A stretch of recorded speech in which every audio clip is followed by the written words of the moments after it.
Hello, love. Welcome home to Eden. My name is Eve Christoph, also known as Zoeva Sophia, as an author, and I am a dreammancer. I am a medium who is right now just offering divination to the world, to the planet, as my way to give back.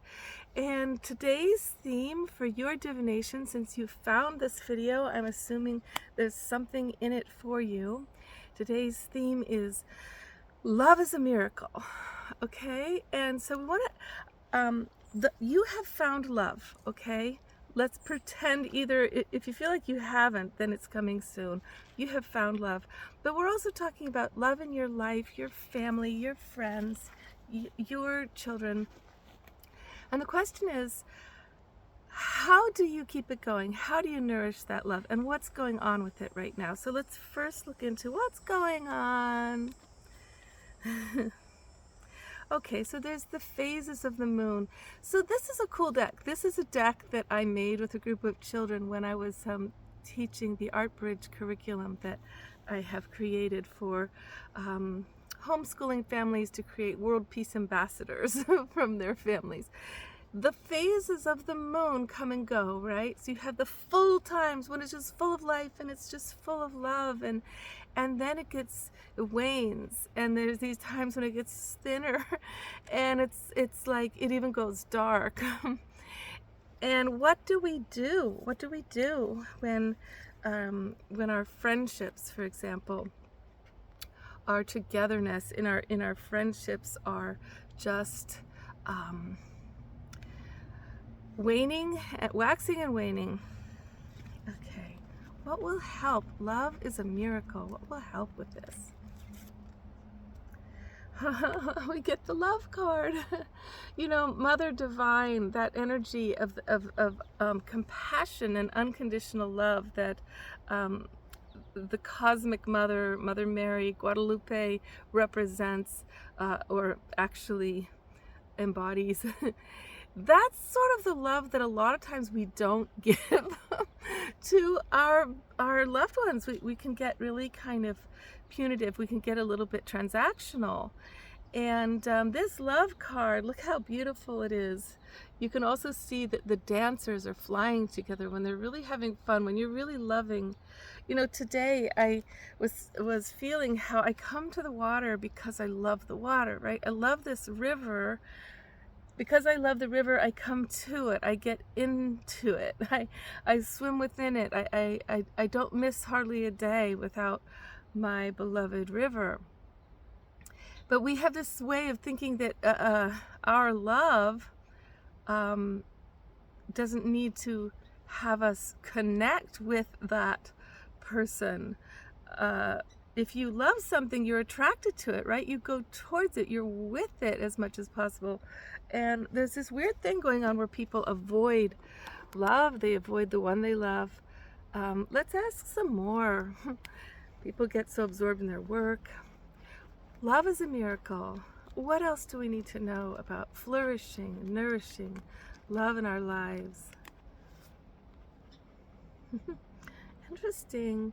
We have this card, Power. This one kid, each of the kids put like 4 cards in, and this one kid did like 4 cards. They're exactly the same, of different versions of power. And you can see there's kind of like a Wonder Woman symbol up there. But power, if we're in a power struggle, right, we are not in our love. And I was actually, last night, I was really thinking about it. I was praying in my relationships with people that are new to my life, that are close to me. Am I really in a loving space to them, or am I wanting to be right? Am I wanting to show prove something that's important to me so that I feel respected, so that I get what I think everybody else should do or be, you know? So the power struggle, we know it's a phase. In romance, for example, the power struggle, you got to get through it to the other side, or else actually the relationship will dwindle down into a bunch of antics and drama that are turned to revenge and bad things, and then disappearing cold shoulders, stonewalling, right? So love is a miracle. Love is a miracle. In my dream last night, I was asking like all night long, I was like, I want to get to the place where I know I truly am caring about the people in my lives and not in a space of wanting to get stuff, get back something that actually makes it a transactional deal that's not about loving them or even myself, because the experience of love is so fun, right? We know when we're petty, when we're resentful, when we're wanting stuff, it's not really the experience of that expanded beauty of loving the river. You drive in, you move your body in a whole new way because you're with your beloved source. Love is a miracle. Tell us more. What will help us? You have the love. What can you do to help the love? Okay, so this is an interesting one, similar to the other one, but it says protection and offerings. Protection and offerings. You see that? Yeah. So there's the great tiger, and even the great one.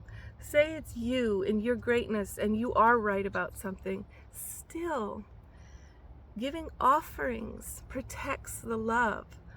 You've got to give the offering of your humbleness. And this thing about benefit of the doubt, can we all just give each other benefit of the doubt and not do that thing where we just assume we know we're right or we know what they're doing, not even asking enough questions? The offering to love, those flowers, you know, there's a goddess in there too. The offering is apology. It's oh look, there's an ant on there right now, so that would talk to us about hard work, sacrifice. Ants are always, they are the ones who do the work. And okay.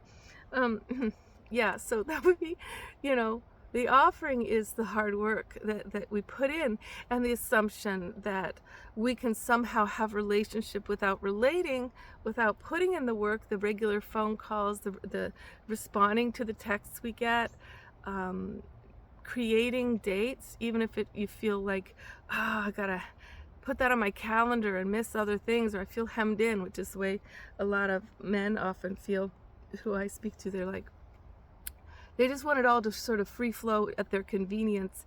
And when they don't give a time or a date, there's no sacrifice. There's no hard work. And the hard work is the offering to the goddess, the offering to love. Let's ask what else. Love is a miracle. Love is a miracle. Oh my God, see this kid did another power song. But this power card is actually about yeah, anger. So this is anger. So let's get into it for a minute. We get angry about things that are real, right? And to deny what we're angry about is not going to work either. To pretend that it's okay to just be ignored, you know, over and over again, and then to be made to feel stupid for your reaching out, which is what's been happening to me lately, where the person will act like I am guilty of something when I'm offering, you know, a lot of love and attention. That anger that you have, we've got to figure out what about righteous anger? What about when it's hard to love somebody when they're not letting you love them, when they're not there to be loved. they're just off on their thing, assuming they're going to pick up love off the shelf at their convenience. And what are you going to do about whatever it is you're angry about? What will work? Since love is a miracle, what do we do with that?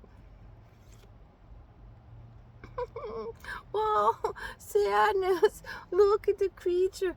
So yeah, we need to feel our sadness, and which is the deeper feeling under the anger, really. It's like, wow, I'm so sad. I miss them. I miss the time we used to share. I miss feeling adored and feeling like they want to connect with me the way I want to connect with this river. I just am so refreshed and renewed by this river, you know. So sadness is right there under the anger. It's important to feel it because the sadness will tell us what it is we're longing for. And maybe we're wrong about what they're doing. Maybe our anger, our righteous anger, is not correct in what they're actually doing. Maybe they are connecting with us and we just miss all of their calls, or they can only offer so much, but it's with all their heart when they can. Let's ask more. Love is a miracle. Love is a miracle. We got the power card again. This is trouble with a kid who puts 5 cards the same. I'm gonna do a different card now. Love is a miracle. Tell us more. Although we know there's a reason for that card too. So when you feel your sadness, you are not going to go into the power dynamic or the power struggle over who gets what and who's right or wrong. You do something else. What are you gonna do? What are you gonna do? Love is a miracle. Okay, you're gonna take inner reflection. You really are. So when I did my inner reflection last night, it was so cool because in my dream, eventually, all throughout the night, I was asking, do I love? How do I love? Can I love? What is the way to love? I want to get to the place where I know I'm loving my loved ones and I'm not in that power struggle. I prayed it all through the night, and then it eventually happened that I ended up at the realm where I was in pure love for them and myself simultaneously. I got there. And when I got to that place, there was this nourishment of knowing, oh, that's who I really am. And that's what they deserve. And that's what love feels like. It's so nourishing. And it's so humble while it's strong, you know? So I realized when I woke up that there's this thing that when somebody blames you for something you didn't do, say, and you're in the box that they've made for you of who they believe you are. If you believe that you're not truly loving and you don't believe you've actually gotten to that place, then you'll take on the gaslighting, you'll take on the outfit, the character they've made for you, and because some part of you believes that maybe they're right? So when I got to that place deep in myself of knowing, oh no, I found it. I'm in that place of love, despite my power dynamics, despite the day before when I was in my ego stuff a little bit, or a lot, who knows? But I know this is where I really reside, and this is where I really come from, and this is my real intention. It was like a really deep nourishment. It was like I was getting the minerals from the life source of the waters, of the earth, of the volcano in myself that says, I'm about life. I'm about nourishing. I'm about birthing more. And it was like, this is my truth. Tell us more. From our place of inner reflection, love is a miracle.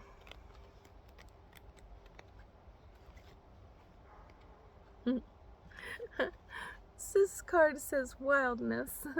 Wildness is so cool. My first chapter of my book is called You Cannot Tame a Zebra, because it's true. They don't tame zebras. That's why you don't see people riding zebras. Even in a circus, they'll maybe take a white horse and paint it with black stripes if they want a zebra, because they are so wild. They kick open gates. They buck you silly. They figure out latches.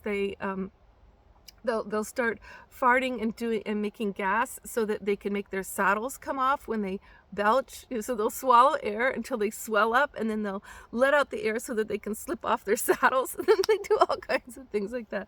Wildness. Why are we getting this now? Well, love is wild. Love is like this energy that's like, it's not predictable necessarily, and it's We can't control it.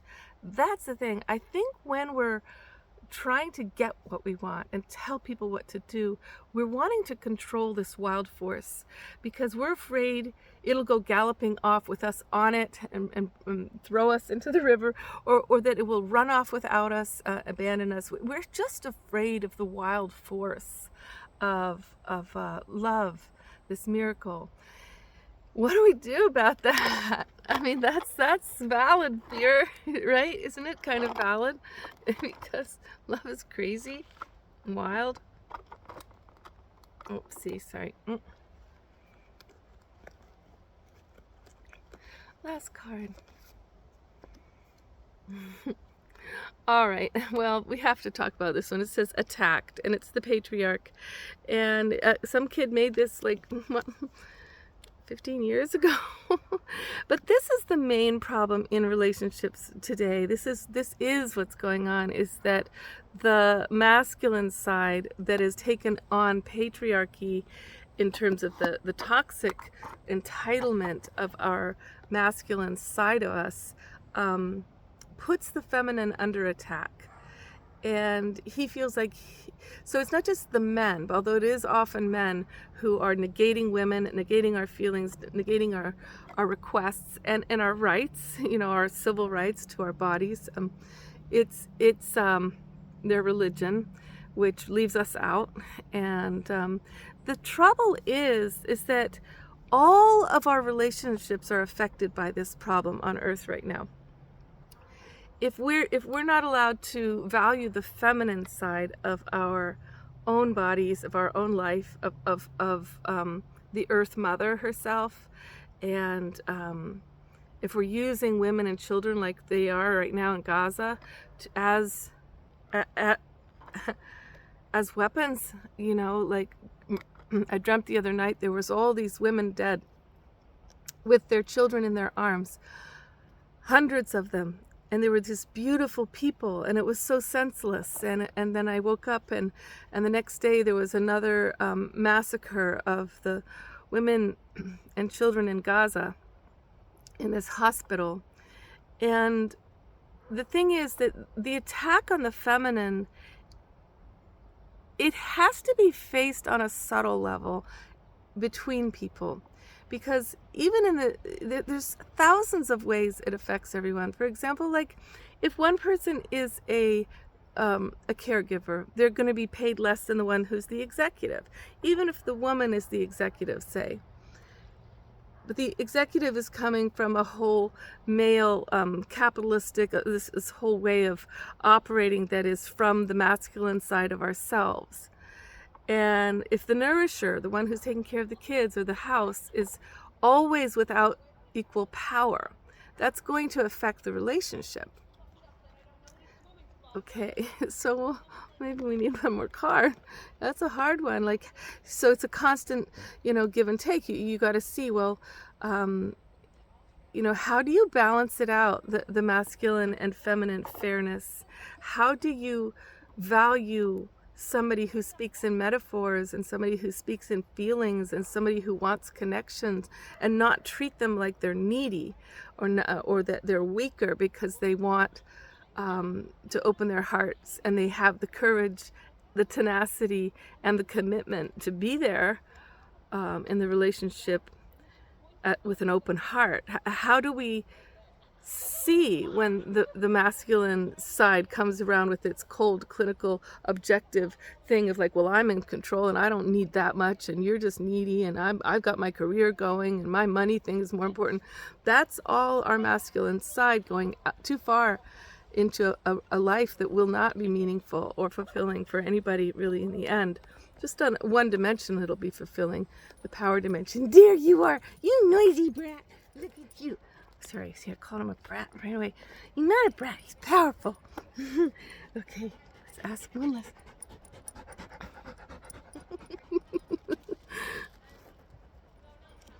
Okay, so we're just going to end the reading with the awareness that our stories in relationship, that it's our dharma. What we're creating with in our lives and in our love lives, it's our story. So what is the Dharma? What is the bigger Dharma you have on earth? You want to bring peace to earth, right? You want to bring your love and your energy, and it seems like, where do you put it, right? Well, if it's not welcome, where you're wanting to give love, and well, then we can't force it.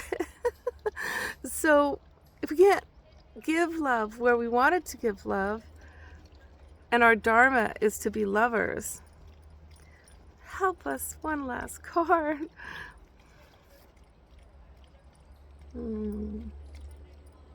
Life stages. These are some of these pictures are of me. That's me in the purple. So life stages. We just need to remember that, we're not always going to get to be parents. The kids are going to grow up. We're not always going to be in the new romance stage, or this stage where the relationship has been around for a while and it seems like we're getting stagnant. These are stages, and they say that there's this potential in a relationship that is he's digging his way down to China. The relationship that's an older relationship has this actual capacity to become a fountain of joy and magic for others, because the two people know each other so well, because the two people finally have gotten through the power struggles, because the two people have joined their gifts and are no longer criticizing each other. They've accepted each other's differences with eyes wide open, and they've gone, I want you anyway. That is the challenge I want. Oh my gosh, see, like him, like he's accepted me somehow. So blessings to you, darling. This has been a long voyage in this reading, but I hope it brings you some peace and magic. And you got to go to what you love. Don't avoid what you love. Get in the river. Get in the water. Okay. All right. Much love, darling.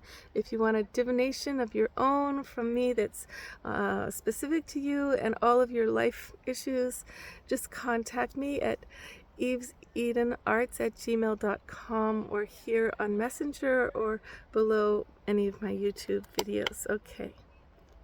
Love Life with Eve is the name of my YouTube show. And also there's a kids and parents show, for an art show I've got on there that's called Eve's Enchanted Garden. Okay.